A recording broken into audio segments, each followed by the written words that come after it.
Hello everyone, thank you for being this present. My name is Gukon Lee from Digital Project Research Center at Korea University. It is an honor and pleasure to present. Thank you to the Developers Committee for letting me be here. My presentation is Yuka is recording. Today I talk about analysis for Dashcam.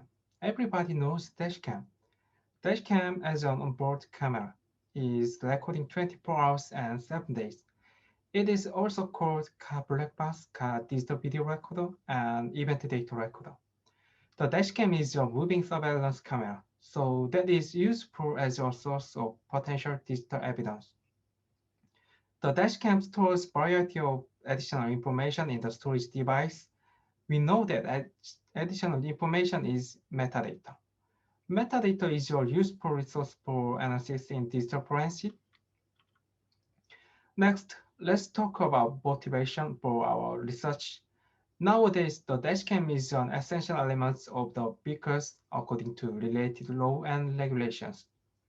For example, in the US, commercial vehicles such as police cars, buses, and taxis installed to comply with commercial motor vehicle safety law.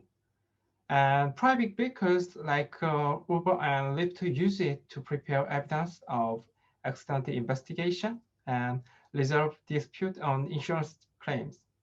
In Korea, if installed a dashcam, then insurance company offers a discount on insurance rate. So for this reason, market analytics predict that the global dashcam market is expected to restore compound annual growth rate of 15.4%. And I already said the dashcam is useful as a source of digital evidence, not only to reveal the truth of a traffic accident, but also to explain the situation of a crime scene as a moving debris.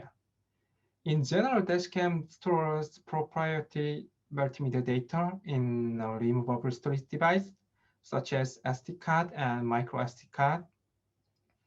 Major manufacturers usually provide a dedicated viewer, so examiners to analyze the visual data along with non-visual information, including time, location, and speed, and etc.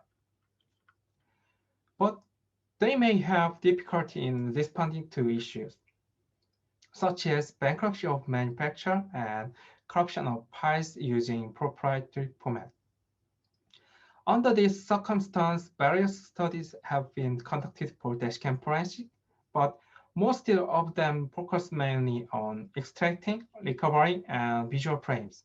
In other words, existing research cannot analyze non-visual metadata. So we identify and classify various metadata within 14 dashcam device. We have to know basic operations of dashcam. First, data storage, which mainly use flash memory, and nowadays dashcams are connected to the cloud that can be uploaded multimedia file via LTE or 5G. Second, file management. Dashcams usually deleted the oldest multimedia file before creating new one when its storage device is full. Third, dashcams support various recording modes.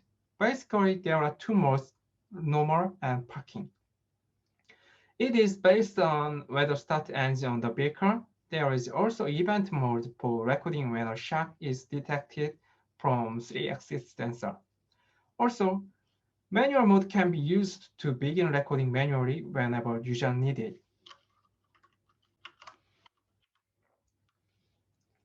A multimedia container format is used to store multiple objects in a single file, such as video, audio, subtitles, and location. Digital video device use a codec for efficient compression. The popular standards of codec for dashcams are H.264 and H.265. This figure shows the structure of H.264. And also that is stored standard or proprietary data, like speed and location. MP4 and AVI are the most popular file format to handle multimedia data. The left is MP4 file format. The right is an example of AVI file format. Both formats store multiple types of data using a specific unit that is called chunk. In general, multiple chunks have a hierarchical structure for managing different types of data, and each chunk consists of type and size and data pair. We considered the following factors to select an experiment device.